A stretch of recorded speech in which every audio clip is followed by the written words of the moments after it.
দীর্ঘ 29 বছর পরে মাননীয় কোর্ট রমনা থানাকে নির্দেশ দিয়েছেন যে তার এই মামলাটিকে একটি হত্যা মামলা হিসেবে নেওয়ার জন্য, গ্রহণ করার জন্য এবং একটি সঠিক তদন্ত করার জন্য।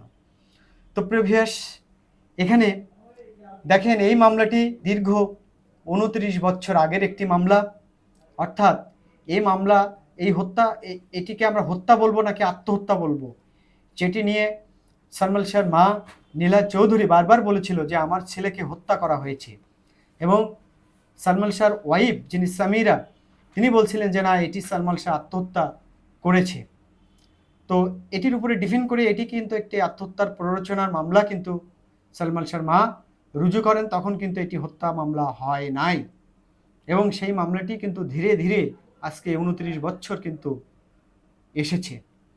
এবং আপনারা দেখেছেন লাস্টে যে এই মামলাটি যখন আত্মহত্যার প্ররোচনার মামলা হয়, তখন কিন্তু পিবিআইকে এই মামলাটি তদন্তের জন্য নির্দেশ দেয় মাননীয় আদালত, এবং পিবিআই কিন্তু একটি তদন্ত রিপোর্ট জমা দেয়, এবং সেখানে তিনি এটিকে আত্মহত্যা হিসেবেই তারা তুলে ধরেন।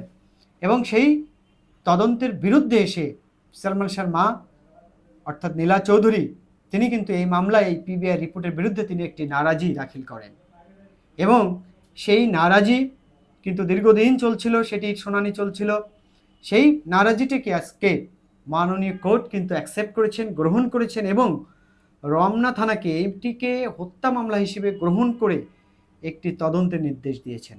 অর্থাৎ যারা সালমান শাহর ফ্যান আছেন তাদের জন্য এটি অত্যন্ত সুখবর। অর্থাৎ যদি আমাদের প্রিয় নায়ক সালমান শাহ আত্মহত্যা করে থাকে তো সেটি তো একটি অন্য ব্যাপার, আর যদি তাকে হত্যা করা হয়, আমাদের সকলের প্রত্যাশা এটি কিন্তু একটি ন্যায় বিচার, এটি চলচ্চিত্র সংশ্লিষ্ট সহ যারা আমরা দর্শক আছি সকলে পাবো।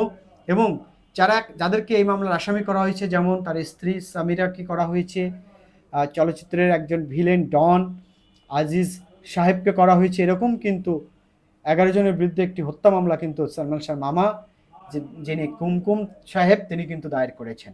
তো আমরা সকলে এটি একটি ন্যায়